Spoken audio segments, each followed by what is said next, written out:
Hello students, आपका बहुत बहुत स्वागत है आपके अपने चैनल द ट्यूशन सेंटर पर।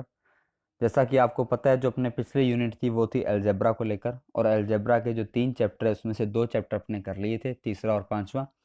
तीसरे चैप्टर जो बहुपद को लेकर था, और पांचवा जो अपना समांतर श्रेणी को लेकर था। अब जो एक चैप्टर उसमें से बचा है वो अपने बोर्ड पर करवाएंगे, और जैसे ही लॉकडाउन खुल जाता है उसके बाद में आपको वो चैप्टर वो कंप्लीट करवाऊंगा बोर्ड पर मैं, क्योंकि अभी तक सुविधा अपने पास में कंप्लीट नहीं है। आज जो नई यूनिट अपने शुरू करने वाले हैं वो है ट्रिग्नोमेट्री की। ट्रिग्नोमेट्रिक यानी कि त्रिकोणमिति। अब त्रिकोणमिति में क्या है कि इसे 9th क्लास का बच्चा भी दे सकता है, 10th क्लास का बच्चा भी दे सकता है, यानी कि 10th तक का जो लेवल है ट्रिग्नोमेट्रिक का वो मैं सारा यहाँ पर लेकर चल रहा हूँ। तो ट्रिग्नोमेट्रिक जो पार्ट है, इसके अंदर जो बोर्ड के एग्ज़ाम के अंदर ये टोटल 11 मार्क्स का अपने आने वाला है। और इस 11 में से जो क्वेश्चन आने वाले हैं, टोटल 4 क्वेश्चन आएंगे, 2 1 1 नंबर के, एक 3 नंबर का और एक आपका आएगा 6 नंबर का। अब जो 6 नंबर का क्वेश्चन है उसमें भी आगे 2 पार्ट हैं, 3 3 नंबर के। ठीक है। तो कहने का मतलब क्या है कि वैसे देखें तो 5 क्वेश्चन हो गए, और अगर वैसे नॉर्मली बात करें तो कितने क्वेश्चन हो गए? 4। तो अपने को ये पता लगाना है कि एक एक नंबर के क्वेश्चन वो कौन कौन से आ सकते हैं, इसमें से 3 नंबर वाले कौन कौन से आ सकते हैं, और जो 6 वाला बड़ा पार्ट बनेगा उसके अंदर 2 3 3 वाले कहाँ कहाँ से उठ कर आएंगे। इसके टोटल 3 चैप्टर हैं, एक छठा, एक सातवां और एक आठवां। ठीक है। तो कहने का मतलब क्या है कि जो छठा चैप्टर है, ठीक है, उसमें से कितने क्वेश्चन आएंगे, सातवें में से कितने क्वेश्चन आएंगे, और आठवें में से कितने क्वेश्चन आएंगे। अपने तीनों को यहाँ पर डिस्कस करेंगे। आज मैं बात करूंगा सिर्फ और सिर्फ छठे चैप्टर की, कि छठे चैप्टर जो अपना बेसिक है ट्रिग्नोमेट्री का, उसके अंदर क्या कुछ है, और क्या कुछ अपने पढ़ने वाले हैं, और कितने मार्क्स का जो क्वेश्चन है वो इसमें से आने वाला है। तो शुरू करता हूँ मैं ट्रिग्नोमेट्री को। तो ट्रिग्नोमेट्री का मतलब क्या होता है, देखो, त्रिकोणमिति, त्रिकोण का मतलब क्या हुआ, जिसके 3 कोणों वाली आकृति, यानी कि जिसके 3 कोण हो। और 3 कोण किसके होते हैं भाई? त्रिभुज के। ये आप जानते हो, छोटी क्लासों में आपने पढ़ा है। 3 भुजाओं वाले से बंद आकृति या 3 कोणों वाली जो आकृति वो कौन होती है? त्रिभुज होती है। तो 3 कोणों से बनी आकृति त्रिभुज। और मिति का मतलब होता है मापना, यानी कि त्रिभुज की भुजाओं या फिर कोणों के माप से संबंधित अगर कोई भी आप जानकारी लेना चाहोगे, या त्रिभुज की भुजाओं व कोणों के माप को लेकर आप अध्ययन करना चाहोगे, तो वो आप त्रिकोणमिति के अंदर करोगे। अब इसके अंदर एक कोण पर क्या है, 2 कोण पर क्या है, तीनों कोणों का मिलाकर क्या बनता है, भुजाओं के चेंजिंग होने से क्या होता है। ठीक है। तो इन सब के बारे में अध्ययन अपने त्रिकोणमिति के अंदर करते हैं। तो कई बच्चों का सवाल आएगा कि सर, त्रिकोणमिति त्रिभुज के बारे में तो अपने छोटी क्लासों में पहले भी पढ़ा है, तो फिर त्रिकोणमिति की क्या जरूरत पड़ी? तो कुछ ऐसी ऊंचाई और दूरी होती है जिन्हें सरलता से नहीं माप सकते अपने, उनके लिए अपने को त्रिकोणमिति की जरूरत पड़ती है। यानी कि इतनी ऊंचाई, इतनी दूरी, यानी कि बहुत ज़्यादा हो, जिनको सरलता से मापना कठिन हो जाए, उसके लिए अपने को त्रिकोणमिति की सहायता करनी या लेनी पड़ती है। जैसे पुल पुल बनते हैं, ब्रिज बनते हैं, अंडर ब्रिज बनते हैं, तो उनमें सब त्रिकोणमिति की जो ज़रूरत अपने को पड़ती है। ठीक है। अब मैं आपको आगे इसको एक एक करके स्टेप को अपने करने वाले हैं। जैसे स्टार्ट करें तो पहले समकोण त्रिभुज की बात करूँ मैं। यहाँ पे समकोण त्रिभुज की बात क्यों कर रहा हूँ मैं? इसका कारण है कि जो ट्रिग्नोमेट्रिक में यूज होने वाला त्रिभुज है वो है समकोण त्रिभुज। और समकोण त्रिभुज कौन सा होता है? जिसका एक कोण क्या हो, 90 डिग्री, उसे बोलते हैं समकोण त्रिभुज। जैसे मान लो त्रिभुज ABC मैंने यहाँ पे लिया, और इसका बी कोण क्या है भाई? 90 डिग्री। तो इसे अपने बोलेंगे ABC क्या है? एक समकोण त्रिभुज है। अब एक बात आपको याद रखनी है कि त्रिभुज के तीनों कोणों का योग क्या होता है? आप जानते हो कितना होता है? 180 डिग्री। यानी कि अगर मैं लिखूं कोण A प्लस कोण B प्लस कोण C, तो तीनों का जोड़ कितना आएगा? 180 डिग्री। ठीक है। तीनों कोणों का जोड़ हो गया 180 डिग्री। अब कहने का मतलब क्या है कि जो ये त्रिभुज है, त्रिभुज का जो नीचे वाला पार्ट है जिसे अपने बोलते हैं आधार, जो खड़ा पार्ट है उसको अपने बोलते हैं लंब, और जो तिरछा पार्ट है उसको अपने बोलते हैं कर्ण। ठीक है। तो कहने का मतलब क्या हुआ कि अगर त्रिभुज के नोट ऑफ डाउन में अपने देखें तो AC आ गया कर्ण, BC आ गया आधार, और AB आ गया लंब। तो K कर्ण, A आधार और L लंब। तो कहने का मतलब क्या है कि ये जो भुजा होती है अपने पास में त्रिभुज की तीनों, इसमें जो तिरछी भुजा इसको अपने बोलते हैं कर्ण के नाम से, जो खड़ी भुजा इसको अपने बोलते हैं लंब, और जो नीचे जो अपनी भुजा होती है उसे बोलते हैं आधार। और इसके एक प्रमेय आपने क्लासों में पढ़ी होगी, जो बुदायन या पाइथागोरस प्रमेय के नाम से जानी जाती है। कर्ण स्क्वायर बराबर आधार स्क्वायर प्लस लंब स्क्वायर। ये समकोण त्रिभुज की जांच के लिए अपने इस फॉर्मूले का यूज़ करते हैं। अब ये कर्ण स्क्वायर बराबर आधार स्क्वायर प्लस लंब स्क्वायर आया कैसे, ये अपने जैसे ही त्रिभुज वाले जो अपने व्रत वाले या चैप्टर हैं, जैसे 11वां चैप्टर आपके है प्रेम्य को लेकर, वहाँ पे इसका पूरा का पूरा सोल्यूशन है, वहाँ पर मैं आपको इस चीज़ को लेकर एक्सप्लेन करूँगा कि कैसे आया कर्ण स्क्वायर बराबर आधार स्क्वायर प्लस लंब स्क्वायर, ठीक है। लेकिन फिलहाल आपको इतना याद रखना है कि ये जो प्रेम्य है कि समकोण त्रिभुज का को सत्यापित करने के लिए यूज़ की जाती है। जैसे फॉर एग्जाम्पल मैं ले लूँ कि भाई कर्ण की वैल्यू में मान लूँ 5 है, ठीक है, लंब की वैल्यू 4 है और कर्ण आधार की वैल्यू 3 है, और आपसे पूछ ले कि बताइए ये समकोण त्रिभुज है या नहीं, तो यहाँ पे वैल्यू रखो कर्ण की 5, तो जब 5 रखेंगे तो 5 की स्क्वायर कितना होगा भाई 25। अच्छा, बराबर आधार यानी कि 3, 3 की स्क्वायर कितना होगा 9, प्लस लंब 4 यानी कि 4 की स्क्वायर कितना होगा 16, तो 16 और 9 25, और 25 बराबर कितना आ गया 25। इसका मतलब क्या कि अगर ये प्रेम्य सत्यापित हो रही, इसका मतलब क्या कि ये त्रिभुज क्या है, समकोण त्रिभुज है, ठीक है जी। अब अपने आगे बढ़ते हैं। अब आधार और लंब की जो स्थिति है वो समकोण के त्रिभुज में कोण के आधार पर बदलती रहती है। कहने का मतलब क्या है कि मान लो ये दोनों त्रिभुज आपको दिखाई दे रहे हैं, दोनों के अंदर बी कोण क्या है 90 डिग्री, यानी कि दोनों क्या है समकोण त्रिभुज है। लेकिन अगर वो आपसे पूछे साइन सी, क्या पूछे साइन सी, ये हालांकि 8वें चैप्टर के अंदर अपने पूरा विस्तार से पढ़ेंगे, लेकिन फिर भी मैं आपको सिर्फ यहाँ पे बताने के लिए बता रहा हूँ कि अगर आप मान लो साइन सी, तो इसमें कौन कौन है, साइन का सी कौन है, तो सी कौन कौन सा भाई ये रहा। तो जो कोण अपने को दिया होगा उसके बिल्कुल सामने वाली भुजा, अब सी के सामने वाली भुजा कौन है भाई ए बी, तो ये ए बी क्या होगा लंब होगा, और बाकी जो बच के नीचे वो क्या होगा बी सी क्या होगा आधार। समझे ये बात, यानी कि चाहे तो आप ऐसे याद रख लो, या फिर जिस भुजा पे कौन बना है आधार और लंब वाले में से, तो वो नीचे वाली हो जाएगी आधार, यानी कि बी सी पे कौन बना है, तो बी सी हो गया आधार और ए बी क्या हो गया लंब। ऐसे अगर इधर वाले में देखिए, अगर बोले साइन ए, तो कौन क्या दिया अभी ए, तो ए वाला कौन सा ये, और ए के सामने भुजा क्या हो जाएगी लंब, तो इस बार बी सी क्या हो जाएगा लंब और ए बी क्या हो जाएगा आधार, क्योंकि ए के ऊपर वो कौन बना हुआ है, ठीक है। तो ऐसे इस कोण के आधार पर आधार और लंब दोनों बदलते रहते हैं, लेकिन कर्ण आपका बिल्कुल क्या रहता है सेम रहता है। बाकी इनके जैसे जो इस ये सवाल जो हैं इसके ऊपर, ये आपकी इस चैप्टर में छठे में नहीं है, ये आपके 8वें चैप्टर में है, वहाँ पर अपने इसको पूरा डिस्कस करेंगे, ठीक है। अब एक चौथी जो बात है जो ट्रिक है रेशियो को निकालने की, तो ये आपके दिमाग में होनी चाहिए, इसे अपने बहुत बार पढ़ चुके हैं, और नाम है लाल बटा कक्का। अब लाल बटा कक्का का मतलब क्या हुआ देखो भाई, एल का मतलब होता है लंब, यानी कि इसे यहाँ पे कर्ण है तो कर्ण को मैं दर्शा रहा हूँ के से, ठीक है, आधार को मैं दर्शा रहा हूँ ए से, और लंब को दर्शा रहा हूँ मैं एल से, ठीक है। तो लाल बटा कक्का का मतलब क्या हुआ कि ये ट्राइंगल रेशियो है। कैसे बनता है देखो मैं आपको बता दूँ, ये ट्रिक आपको आसान से याद रखनी है। जैसे मान लो कि यहाँ पे साइन थीटा, साइन थीटा किसको बोलते हैं, जब लंब का अनुपात कर्ण के अनुपात में निकाला जाता है, यानी कि लंब और कर्ण का जब आपस में अनुपात निकाला जाता है, कैसे कि लंब बटा में कर्ण किया जाता है, तो उसे अपने बोलते हैं साइन से शो करते हैं। और जैसे यहाँ पे इस त्रिभुज की बात करूँ तो यहाँ पे लंब कौन है भाई ए बी, तो लंब हो गया ए बी और कर्ण कितना है ए सी, तो हो गया ए बी बटा ए सी, तो इसे अपने बोलेंगे साइन थीटा, ठीक है। तो ये लंब बटा कर्ण। तो आपको अगर यहाँ मैं फॉर्मूले के ऊपर डिस्क्राइब करूँ, देखो ध्यान से, आपको कुछ ज़्यादा याद नहीं रखना, इस तरीके से चलना यूँ ऊपर से। तो पहला पहला लंब बटा कर्ण क्या आ गया साइन थीटा। अच्छा, दूसरा आधार बटा कर्ण क्या आ गया कॉस थीटा। तीसरा लंब बटा आधार क्या आ गया टेन थीटा। अब टेन का उल्टा, या नीचे आधार बटा लंब क्या आ गया भाई कोट। ऐसे कोस का उल्टा कर्ण बटा आधार क्या आ गया सेक, और कर्ण बटा लंब क्या आ गया कोसेक, ठीक है। तो कहने का मतलब ये इसका सभी सभी को याद रखने का एक तरीका है लाल बटा कक्का।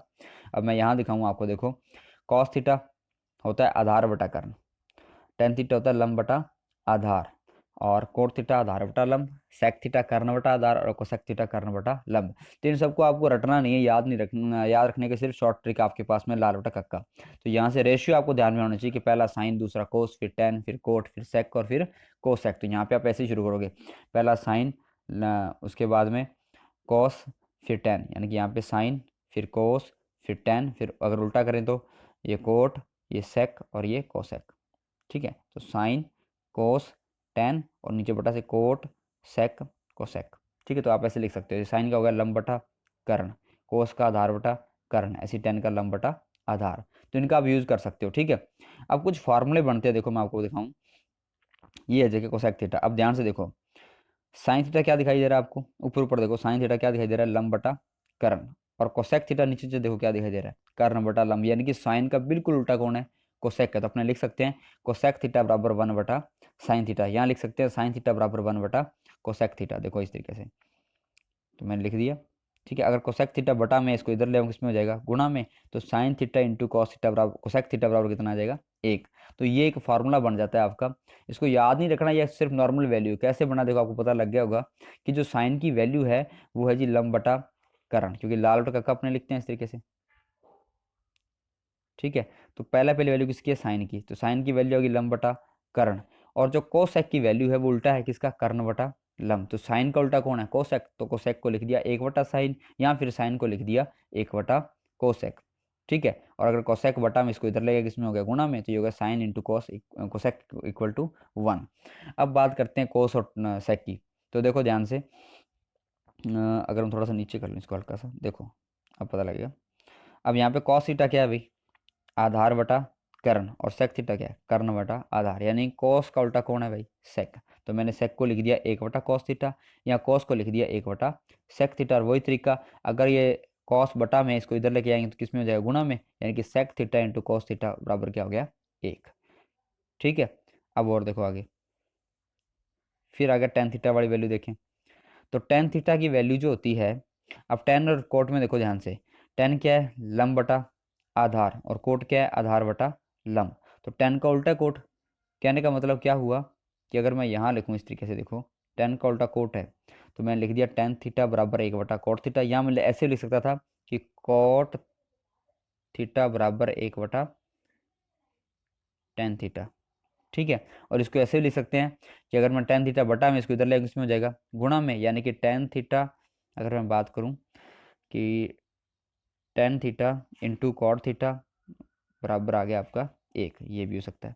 ठीक है। तो वैसे सेम टू सेम फार्मूला जो आपने सेक कोस का बनाया, साइन को सेक का बनाया है, टेन कोट का भी बन सकता है। अच्छा, एक तरीका, एक फार्मूला हो रहा है इसका, वो है टेन थीटा बराबर होता है साइन थीटा बटा कॉस थीटा। क्यों होता है देखो, अपने चेक कर लेते हैं ध्यान से। देखो टेन थीटा बराबर साइन थीटा बटा कॉस थीटा, तो लाल बटा कक्का जब अपने लिखते हैं, लाल बटा कक्का, तो पहला मान किसका है भाई, साइन का, यानी कि साइन की वैल्यू कितनी है, लंब बटा कर्ण, यहाँ लिख लिया अपने, बटा में कॉस थीटा, दूसरा किसका था भाई, कॉस का मान, तो कॉस की वैल्यू लिख लिया आधार बटा कर्ण, तो लंब बटा कर्ण। और जब ये बटा वाली संख्या को अपने गुणा में लग जाते हैं, रकम क्या हो जाती है, चेंज हो जाती है, पलट जाती है। देखो, और एक के गया ऊपर और ए आ गया नीचे, तो के से के हो गया कैंसिल, तो क्या बच गया, लंब बटा आधार, यानी टेन की वैल्यू क्या आ गई, लंब बटा आधार। और टेन की वैल्यू आपको दिख रही है लास्ट वाली कौन सी है, लंब बटा आधार। यानी कि जो टेन थीटा है वो हमेशा इक्वल किसके होगा, साइन थीटा बटा कॉस थीटा के। ऐसे अगर कोट क्या है, कोट टेन का उल्टा है, तो कोट को क्या लिख सकते हैं अपने, कॉट थीटा होगा जी आधार बटा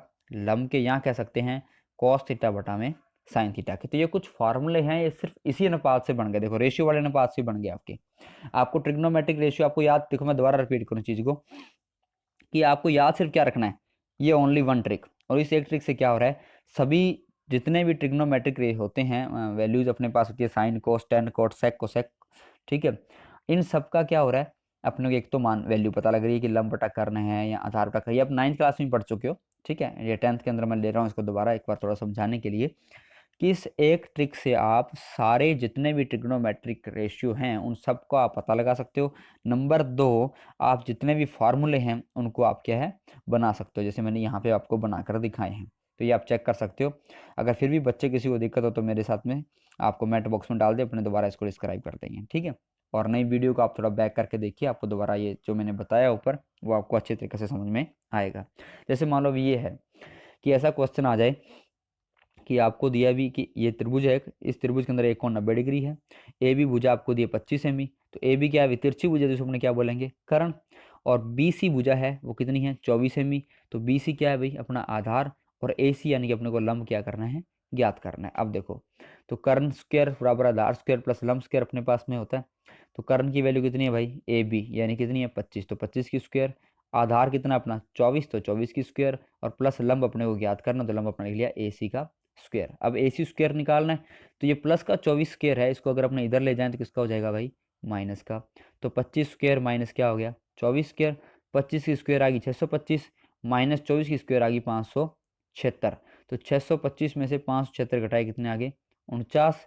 तो स्क्वायर अगर ऊपर से हटा दें तो इधर क्या लग जाता है, अंडर रूट, यानी कि ए सी अंडर रूट बराबर आ गया 49, और 49 आ गया, तो 49 का जब अंडर रूट किया तो कितना आ गया, 7 सेमी। तो कहने का मतलब क्या है कि ए सी की वैल्यू आ गई 7 सेमी। कहने का मतलब त्रिकोणमितीय अनुपात सदैव अपने अब मैं आपको बताऊं थोड़ा सा हल्का सा, यहाँ पे देखो AC की वैल्यू जब अंडर रूट 49 का किया तो कितना आया 7। अब 7 अंडर रूट आया है तो कहने का मतलब क्या, अंडर रूट के बाद संख्या क्या आती है, दोनों में आती है, प्लस में भी आती है और माइनस में भी आती है, ये मैंने आपको पिछले चैप्टर में बताया।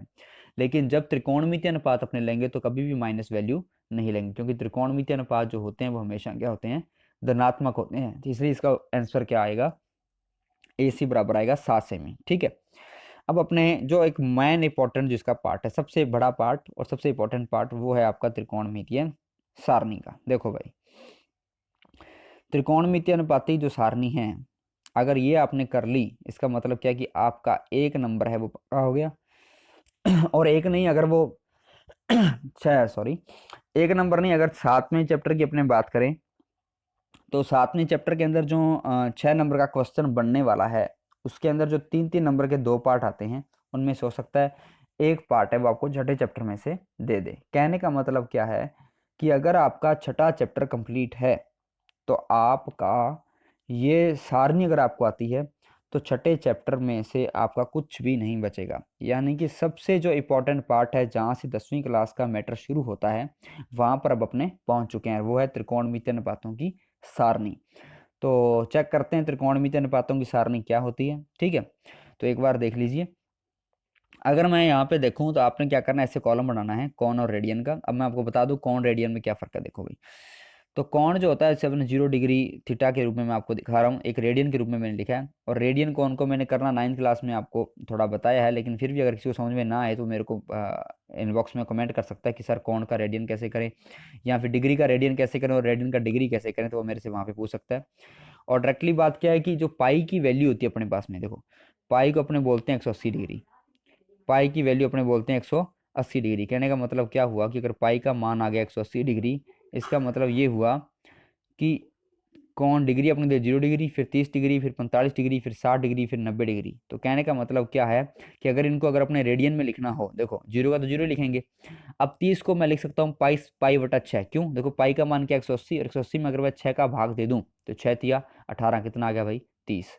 अच्छा, पाई में अगर 4 का भाग दे दूँ कितना आएगा, 180 में 4 का भाग दिया कितना आएगा 45। ऐसे पाई में 3 का भाग दिया तो 180 में 3 का भाग दिया तो 60 थी 180। और पाई का आधा किया, यानी पाई में 2 का भाग दिया कितना आएगा 90।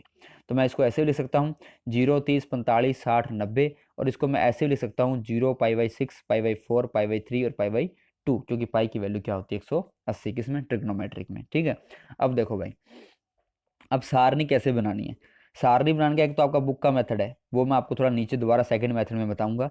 लेकिन जो आसान ट्रिकी मेथड है जिसके द्वारा आप सारणी कभी नहीं भूलोगे, उसको मैं यहाँ पर डिस्कस करने वाला हूँ। ठीक है, हालांकि वो एक साहब की वो आपने कह सकते हैं कि ओरिजिनल फंडा नहीं है मैथ का, लेकिन एक याद रखने का एक ट्रिक है, एक मतलब उसका तरीका है जिसमें आप आसानी से सारणी को माइंड में रख सकते हैं। वो क्या है कि सबसे पहले आपने काउंटिंग करना शुरू करना है। देखो मैं आपको बताऊँ कैसे। आप यहाँ से शुरू हो रहे हो मान का, तो आप शुरू कर दो 0 से लेकर, 0, फिर 1, फिर 2, फिर 3, फिर 4। तो लास्ट मान कहाँ है, 4 पे। जो लास्ट मान है उसका सब में भाग दे दो। जैसे 4 है तो 4 का भाग सब में 4, यहाँ भी 4 का भाग, यहाँ भी 4 का भाग, और यहाँ भी 4 का भाग। और फिर कर दो सबका अंडर रूट, सबका आपने कर दिया अंडर रूट। देखो भाई, ठीक है, जब सबका अंडर रूट करेंगे तो 4 का भाग दिया 0 में कितना आएगा भाई 0, और 0 का अंडर रूट कितना होता है 0। अच्छा, 1 का अंडर रूट 1, और 4 का अंडर रूट 2। अब यहाँ देखो ये ऊपर नीचे कट रहे हैं, 2 का बड़ा पड़ा, 2 एकम 2 और 2 दूनी 4, तो 1 का अंडर रूट तो 1 ही होगा, और 2 का अंडर रूट नहीं होता तो इसको क्या लिख दिया अपने अंडर रूट का 2। 3 का अंडर रूट नहीं होता पूरा, तो अंडर रूट 3 लिख दिया। अच्छा, 4 का कितना होगा 2, तो यहाँ पे आएगा जी 4 से 4 हुए कैंसर, तो कितना बचेगा 1, और 1 का अंडर रूट क्या होता है 1। तो समझ में आ गई बात आपको। जैसे मैं आपको यहाँ सारणी में बताऊँ, देखो आपने यहाँ 0/4 लिखा, कैसे लिखा पता लगा, पहले काउंटिंग की 0, फिर 1, फिर 2, फिर 3, फिर 4, लास्ट अक्षर 4 है, 4 4 का समय दिया भाग। ठीक है, उसके बाद में कर दिया ऊपर अंडर रूट। ठीक है, सबका अंडर रूट अपने कर दिया। अब देखो जी ध्यान से कैसे आएगा। तो पहले अपने 0 के अंदर भाग दिया 4 का, जैसे 4 का भाग दिया 0 के अंदर कितना आया 0, 0 का अंडर रूट क्या कितना आ गया अपने पास में 0। अब 1 का अंडर रूट कितना होगा 1, और 4 का अंडर रूट 2, तो उत्तर आ गया 1/2। अब यहाँ देखो 2 और 4 आपस में से कट रहे हैं, देखो एक पाड़े से, 2 एकम 2 और 2 दूनी 4, तो 1 का अंडर रूट हो गया 1, और 2 का अंडर रूट अपने कर नहीं सकते। कारण क्या है कि 2 का जोड़ा नहीं बनता। मैंने आपको अंडर रूट करना बताया था इस तरीके से, अगर आपको लगता है कि कैसे किया है तो आप यहाँ कर लेना। 2 का अंडर रूट करो, 2 एकम 2, तो यहाँ पे जोड़ा ही नहीं बन रहा, तो इसको किस में लिखेंगे अपने अंडर रूट में लिखेंगे, तो ये आ गया 1/√2। फिर 3 का अंडर रूट नहीं होता इसी तरीके से, तो इसको अपने लिख दिया अंडर रूट 3। और 4 का अंडर रूट हो जाएगा, 4 का अंडर रूट कितना आएगा भाई 2, तो अंडर रूट 3/2। अब 4 से 4 यहाँ पे कैंसिल हो रहा है, कितना आ रहा है 1, और 1 का अंडर रूट कितना होगा 1। तो ऐसा करने से क्या होगा, ये ट्रिक यूज करने पर अपने पास में साइन थीटा की वैल्यू आ जाएगी। अब देखो ध्यान से, जब साइन की वैल्यू आ गई तो आपने क्या करना है, साइन का पलटा मराना है, यानी कि जो संख्या इधर पड़ी इसको अपने किधर लेके आना है, इस साइड से लेके आना है। देखो एक कहाँ आ गया यहाँ पे, फिर आया अंडर रूट 3/2, फिर आया 1/2, फिर आया 1/2, फिर आया 0। तो ऐसा जब साइन के मानों को आप चेंज कर दोगे या पलटा कर दोगे तो वो अपने किसके मान आ जाएंगे, कॉस थीटा के मान आ जाएंगे। तो साइन की वैल्यू के बाद किसके मान आ गए, कॉस के मान आ गए। अब ज्ञात करते हैं टेन थीटा। तो टेन थीटा की वैल्यू मैंने आपको फॉर्मूला ऊपर एक्सप्लेन किया था कि जो साइन बटा में कॉस क्या होता है, टेन होता है। यानी कि साइन के मानों को कॉस के बटा में रख के देखो आप, जैसे मान लो मैं यहाँ पे शुरू करता हूँ। अब साइन की जो वैल्यू को कॉस के बटा में, यानी कि यहाँ पे बटा का निशान लगा दो सब में, देखो ठीक है। अब 1 का भाग दिया 0 में कितना आएगा भाई 0। अच्छा 0 का भाग दिया 1 में कितना आएगा, अब 0 का भाग 1 में देते रहो। अनंत मैं बता दूं, अनंत कोई वैल्यू नहीं है, अनंत कोई संख्या नहीं है। अनंत का मतलब क्या है कि जो संख्या अपने को पता नहीं, बहुत बड़ी संख्या जिसके बारे में अपने पहुंच ही नहीं सकते, तो उसको अपने एक सिंबल से शो कर देते हैं, एक निशान से शो कर देते हैं, वो है अनंत का। ये इसका सिंबल है अनंत का। वैसे अनंत कोई संख्या नहीं है, ठीक है। तो 0 का भाग दिया 1 में कितना आ गया अनंत। अब ध्यान से देखो, अब ये जो संख्या बटा में इसको कैसे हल करना है, मैंने आपको टेन थीटा के अंदर लंब बटा आधार और आधार बटा लंब के टेन का सूत्र अपने ऊपर प्रूव किया है, उसी तरीके से करना है। लेकिन मैं आपको शॉर्ट बताता हूँ, यहाँ पे जो बटा वाली संख्या ना, अगर वो कैंसिल हो रही तो कैंसिल कर दो। देखो यहाँ पे 2 से 2 कैंसिल हो गए। अच्छा जी, अंडर 2 से अंडर 2 कैंसिल हो गया, 2 से 2 कैंसिल हो गए। ठीक है, आपने ये कर, जो बटा वाला बटा से कैंसिल हो जाएगा, ऊपर वाला ऊपर से कैंसिल हो जाएगा। देखो अब ऊपर क्या बच गया 1 और नीचे क्या बच गया अंडर रूट 3, तो आ गया 1/√3। यहाँ पे ऊपर 1 और नीचे भी 1, तो 1/1 कितना होगा 1। यहाँ पे अंडर रूट 3 ऊपर और 1 नीचे, तो अंडर रूट 3 में 1 का भाग दिया कितना आ गया अंडर रूट 3। यानी कि साइन के मानों को कोस के बटा में लिखने पर आपके पास किसके मान आ गए, टेन के मान। और जब ऐसा हो जाए तो क्या करना है, टेन के मान आने के बाद में टेन के मानों का क्या कर दो आप, वैसे ही सेम टू सेम। क्यों, टेन का मान क्या होता है, सॉरी कॉट का मान क्या होता है, टेन का उल्टा, यानी कि टेन का पलटा। टेन का पलटा मरा दो भी, तो यहाँ पे आ गया इन्फिनिटी, यहाँ पे आ गया अंडर रूट 3, यहाँ पे 1, यहाँ पे 1/√3 और यहाँ पे आ गया 0। तो ये आपका कॉट थीटा की वैल्यू आ गई। अब करते हैं सेक थीटा के मान के ऊपर। तो सेक थीटा आपने सुना था, सेक किसके इक्वल था, कॉस का उल्टा था ना, कॉस का उल्टा 1/cos था। देखो ध्यान से मैं दिखाऊंगा आपको, यहाँ पे ये रहा, यहाँ दिख रहा होगा, सेक थीटा बराबर था अपना 1/cos थीटा, और कोसेक थीटा था 1/sin थीटा। यानी कि जो cos थीटा के मान अपने पास में है उनको 1 के बटा में लिखो, और जो sin थीटा के मान अपने पास आए हैं उनको 1 के बटा में लिखो। तो कहने का मतलब क्या हुआ कि जो cos थीटा और sin थीटा की जो वैल्यू अपने पास में आई है उनको अपने 1 के बटा में लिखेंगे। देखो भाई सेक थीटा के अंदर, तो पहले cos थीटा की वैल्यू को अपने लिखना है 1 के बटा में। मैं यहाँ पे शो करूँगा आपको, देखो ध्यान से देखो, यहाँ पे cos थीटा की वैल्यू को 1 के बटा में, यानी कि ऊपर 1 लगाना है इसके, ये लो जी, इसको अपने 1 के बटा में शो कर दिया। ठीक है, तो 1/1 कितना होगा भाई 1। अच्छा 1/0, फिर वही बात, 0 का कितनी कितनी बार भी भाग दो 1 नहीं आने वाला, यानी कि वो संख्या क्या आ गई अनंत। ठीक है, अब देखो जब ऐसी कंडीशन आ जाए तो क्या करना है, अब 1 के बटा में 3 अक्षर, अगर इसके बटा में 1 लगाए फिर कोई बात बने, है ना। तो क्या करना आपने, ऊपर का ऊपर से अगर कैंसिल और तो कर दो, बाकी जो बच गया वो लिख दो। तो इस संख्या को अपने पलटेंगे, यानी कि जो नीचे वाली संख्या है इसको अपने 1 के बटा में लिखा है, तो इस संख्या को पलट के लिख दो। जैसे मान लो यहाँ पे 2/√3/2 है, तो पलट के लिख दो, कितना आएगा 2/√3। अब अंडर 1/√2 है तो इसको पलट के लिख दो, क्या आएगा अंडर 2/1। अच्छा, और यहाँ पे 2/1 दिया है उसको पलट के लिख दो, तो कितना आएगा 2। तो कहने का मतलब क्या है कि अगर अंडर 3/2 को अपने पलट कर लिखें, यानी कि लिखेंगे यहाँ अंडर 3/2 लिखा है, तो अगर इसको 1 के बटा में लिख दिया, इसको पलट के लिख दो, बस सिंपल ट्रिक है कि 2/√3 कैसे लिखते हैं वो तो छोटी छोटी क्लासों में, 7वीं क्लास में आप देख चुके, लेकिन यहाँ पे सारणी आपको जल्दी जल्दी तैयार करनी है, तो इसका सीधा कंसेप्ट है कि इसको अपने पलट के लिख दिया। देखो भाई, तो ये हो गया अंडर 3/2 हो गया 2/√3। ऐसे अगर देखें तो 1/2 हो गया अंडर 2 बटा में 1 हो गया। अच्छा 1/2 क्या हो गया 2/1। कहने का मतलब क्या हुआ कि अंडर 2/1 हो गया, और यहाँ पे हो गया 2/1। तो जो सारणी अपनी है वो ऐसे हो गया कि इस मानों को चेंज कर दिया अपने, तो ये बन गया 2/√3। इसको चेंज करके लिखा तो आया अंडर 2/1, यानी कि अगर 1 का भाग दे अंडर 2 में तो अंडर 2 ही आने वाला है। इसको अगर चेंज करके लिखा बटा में तो कितना आया 2/1, यानी कि कितना आ गया 2। समझ में आई बात, कहने का सेक थीटा के जो वैल्यू है उसके अंदर अपने कॉस थीटा के मानों को 1 के बटा में लिखेंगे तो अपने पास में सेक थीटा के मान आ जाएंगे। अब जो कोसेक थीटा है, अब कोसेक थीटा में चाहे तो आप साइन के मानों को 1 के बटा में लिख के कर लो, वैसे ही पलटा मरा के, और चाहे क्या करो सेक के मानों का पलटा मरा दो। देखो यहाँ पे अनंत इधर आ गया, यहाँ पे 2 इधर आ गया, यहाँ पे अंडर 2 इधर आ गया, यहाँ पे 2/√3 इधर आ गया और यहाँ पे आ गया 1 का मान इस साइड में। कहने का मतलब क्या है कि अगर इसका पलटा आप करवा दोगे तो यहाँ पे जो वैल्यू आपके पास में है सेक थीटा की, वो अपने पास में कोसेक थीटा की वैल्यू बन जाएगी। कहने का मतलब सेक के मानों को आप कोसेक के मानों में लाने के लिए इसका आपको पलटा करवाना पड़ेगा। अब देखो ध्यान से बात, सेक हो गया, कोसेक हो गया। अब जो सेकंड मेथड, ये आपको तरीका समझ में आ गया होगा। एक बार मैं सारनी और थोड़ा रिपीट करवा दूंगा आपको, देखो ध्यान से कि अगर ऐसी कंडीशन आती है तो क्या कैसे करोगे आप। तो आपको डिग्री दे दी, पहले आपने काउंटिंग करनी 0 से 0 1 2 3 4, फिर 4 4 का सब में देना है भाग, फिर उसके बाद में 4 4 का सब में भाग देने के बाद ऊपर करेंगे अंडर रूट। अंडर रूट करने के बाद में क्या करना है, जैसे 4 का भाग 0 में दिया तो आया 0, 4 का भाग 1 में दिया यानी कि आप करोगे तो 1 का अंडर रूट 1 आएगा और 4 का आएगा 2। ऐसे अपने सबका अंडर रूट करके हल करोगे तो आपके पास में साइन थीटा की वैल्यू आ जाएगी। जब साइन थीटा की वैल्यू आ जाए तो उसका उल्टा कर देना, किसकी आ जाएगी, कॉस थीटा की।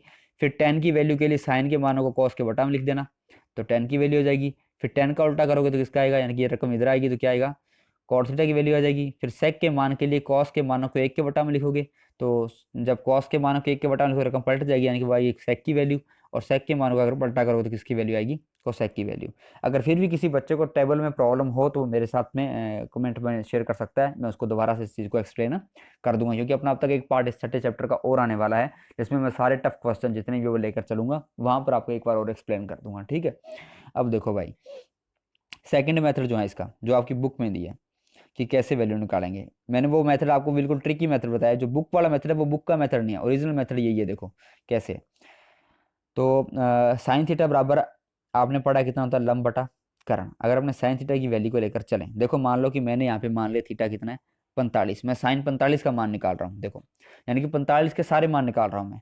तो मैंने पहले लिया साइन 45, तो साइन 45 किसके बराबर होता है, साइन की साइन थीटा किसके बराबर होता है, लंब बटा कर्ण के। अब लंब क्या है भाई, कौन कौन सा ले रहा हूँ मैं, ए, जिसके सामने भुजा क्या होगी, लंब। तो सामने भुजा यानी कि बी सी क्या हो गया, लंब, और कर्ण तो सेम ही रहना, कौन सा, ए सी। ठीक है, तो बी सी बटा में आ गया ए सी। अब लंब की तरफ अपने पास में ए, और जो अपने पास में ये ए सी है, ए सी अपने को पता नहीं है, ये अपने भुजा ये भी ए ली और ये भी भुजा क्या ली है, ए। क्योंकि लंब और कर्ण क्या, लंब और आधार क्या होते हैं, आपस में बराबर होते हैं, कौन से, समकोण त्रिभुज में। अब देखो, तो पहले अपने निकाल लेते हैं कर्ण कितना होगा, सूत्र वही तरीका, कर्ण स्क्वायर बराबर आधार स्क्वायर प्लस लंब स्क्वायर। तो कर्ण का स्क्वायर किया कितना आया, यहाँ पे आधार कितना है ए, और लंब कितना है वो भी ए, तो ए स्क्वायर प्लस ए स्क्वायर बराबर आ गया 2a स्क्वायर। और जैसे ही यहाँ से स्क्वायर हटाई तो इधर क्या लग गया, अंडर रूट। कहने का मतलब क्या है कि 2 का अंडर रूट तो नहीं होगा, तो वैसे अंडर 2 लिख दिया। लेकिन ए स्क्वायर का जब अपने अंडर रूट किया, यानी कि ए स्क्वायर को अपने ऐसे लिख सकते हैं ए गुणा में ए, यानी कि एक जोड़ा पूरा बन रहा है, तो अंडर रूट हट गया, कितना आ गया, ए बार आ गया, यानी कि आ गया अंडर रूट 2a। यानी कि अपने पास में जो ए सी की वैल्यू है वो आ गई जी अंडर रूट 2a, और ये अपने पास में ए दी हुई है। तो यानी कि जो साइन थीटा की वैल्यू है लंब बटा कर्ण, तो लंब कितना है भाई ए, और कर्ण कितना अंडर 2 बटा में अंडर 2a। तो यहाँ से ए से हो गया कैंसिल, तो ऊपर बच गया 1 और नीचे बच गया अंडर 2, यानी कि साइन 45 का मान आएगा 1 बटा अंडर 2। ऐसे ही कॉस 45 का निकालोगे, कॉस क्या होता है, ये तो लंब बटा कर्ण, कॉस क्या होता है, आधार बटा कर्ण। तो इसको आधार बटा कर्ण निकलो, आधार की वैल्यू ए और बटा में कर्ण सेम टू सेम अंडर 2 बटाए, तो ये अपने ए से कैंसिल हो गया, कितना बच गया, 1 बटा अंडर 2। ऐसे टेन की वैल्यू निकालोगे, टेन क्या होता है, लंब बटा आधार, तो लंब भी ए और आधार भी है, तो ए बटा ए कितना आएगा, 1। तो टेन 45 का मान आ गया 1। समझे बात। तो कहने का मतलब क्या है कि ऐसे आप अगर साइन 45 का अलग, कॉस 45 का अलग, टेन 45 का अलग, ऐसे आप कितने मान हो, देखो एक के जैसे साइन साइन की बात करें तो साइन के 5 मान आते हैं, 0 30 45 60 90। तो 5 मान साइन के हो गए, 5 ही कॉस के हो गए, 5 टेन के, 5 कोट के, 5 सेक के, 5 कोसेक के। तो इतने मान निकालने में काफ़ी टाइम लग जाएगा, इसलिए मैंने आपको ये ऊपर वाली ट्रिक जो है ये सारणी में मैंने आपको मेंशन कर दी, ठीक है। तरीका वही तरीका सही है, लेकिन ये मैंने आपको इस तरीके से मेंशन कर दिया, ठीक है। तो ये सारणी आपको, ये जो सारणी है ना, आप एक बार चाहे वीडियो पॉज कर लेना, यहाँ पे सारणी को ढंग से करना, अच्छे से करना। जब सारणी आपको अच्छे तरीके से समझ में आ जाए, सारणी आपको खुद ब खुद बिना देखे बनानी आ जाए, उसके बाद में आप जो मैं आगे क्वेश्चन कराऊंगा उनको करना है, उससे पहले नहीं, ठीक है। मेरी बात समझ में आ रही है, मैं दोबारा रिपीट कर रहा हूँ कि पहले इस सारणी को अच्छे तरीके से आपके दिमाग में होनी चाहिए। अगर ये सारणी आपको बिना देखे आप बना सकते हो इस ट्रिक का यूज़ करके आसानी के साथ में, जब तक आपको सारणी में प्रॉब्लम है तब तक आप क्वेश्चन नहीं करोगे। आपको कोई भी सारणी में दिक्कत आती है, आप मेरे साथ में कमेंट बॉक्स में या मुझे पर्सनल मैसेज करके मुझसे पूछ सकते हैं, लेकिन पहले सारणी को आपने कंप्लीट करना है। और जब आपको सारणी आ गई उसके बाद में सवालों में कुछ नहीं, सवाल आप आसानी से चुटकी से कर दोगे। देखो भाई कैसे, अब अपने मैं क्वेश्चन पे चलता हूँ, किस तरीके के क्वेश्चन आ सकते हैं। ये एक नंबर वाले क्वेश्चन है जो आपके एग्जाम में आ सकते हैं, जो मैंने यहाँ पे 4 क्वेश्चन लिए हैं। देखो जैसे पहला क्वेश्चन है 4sec45 cosec 45, यानी कि बस आपको सारणी बनानी आ गई, उसके बाद में आपने सिर्फ वैल्यू रखनी है। तो यहाँ पे 4 का मान 4 आ गया, sec 45 की वैल्यू होती है √2।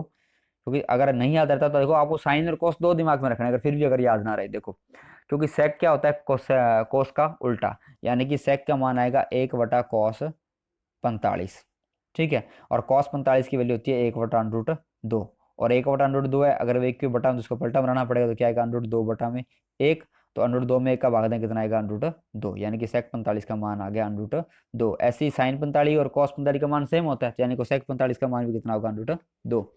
तो 4 गुना √2 गुना कितनी होगी 2, तो 4 दूनी कितने हो गए 8, ये आपका आंसर।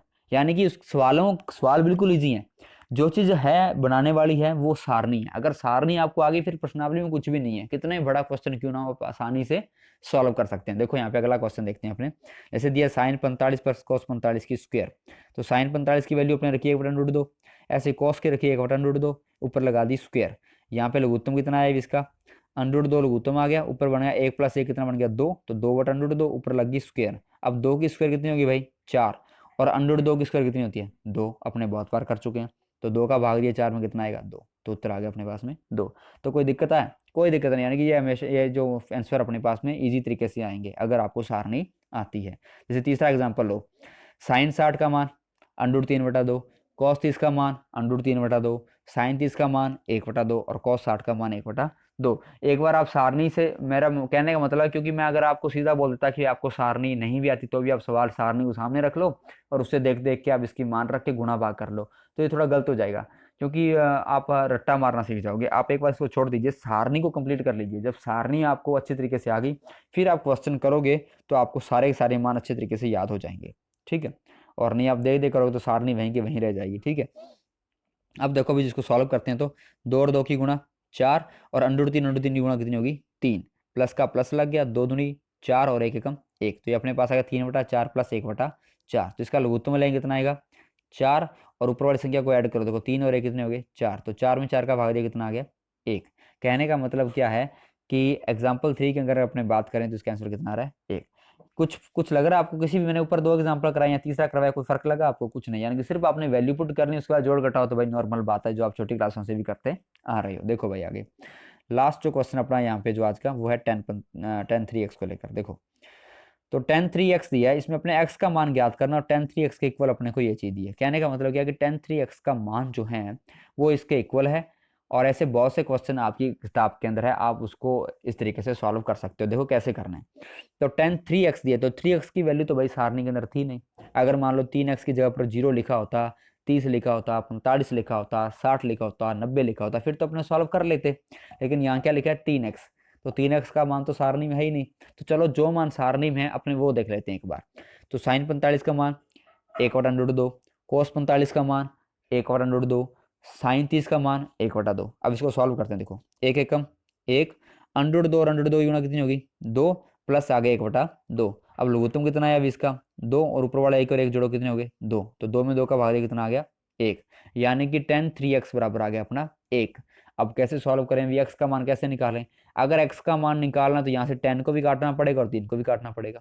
अब 10 और 3 कटेंगे कैसे, देखो तो पहले अपने 10 को कैंसिल करते हैं। कैसे करेंगे, देखो tan 3x बराबर, अगर यहाँ पे 1 को अपने 10 बना दें, अब 1 को 10 कैसे बनाएंगे, तो 10 वाली सारणी के अंदर अपने देखें तो tan 45 का मान क्या होता है 1 होता है, यानी कि अपने 1 की जगह tan 45 लिख सकते हैं। तो मैंने यहाँ पे 1 की जगह लिख दिया tan 45, तो ये अगर tan 3x बराबर आएगा tan 45, अब 10 से 10 क्या हो जाएगा कैंसिल, तो यहाँ क्या बचेगा 3x बराबर 45, और x बराबर कितना आएगा गुणा में 3 इधर आके भाग में, तो 45 का के अंदर भाग दिया 3 का, तो कितना आ गया 15, यानी कि x का मान आ गया 15 डिग्री, यानी कि x की वैल्यू आ गई जी अपनी 15। और अगर आपने चेक करना है क्वेश्चन तो यहाँ पे क्या करना है, x का मान 15 रख देना, 15 कितने हो जाएगा 45, और tan 45 का मान 1, और इधर वाले को अपने सॉल्व किया कितना उत्तर आ रहा है 1, यानी कि 1 बराबर 1 आ रहा है, यानी कि अपना उत्तर क्या है बिल्कुल सही है।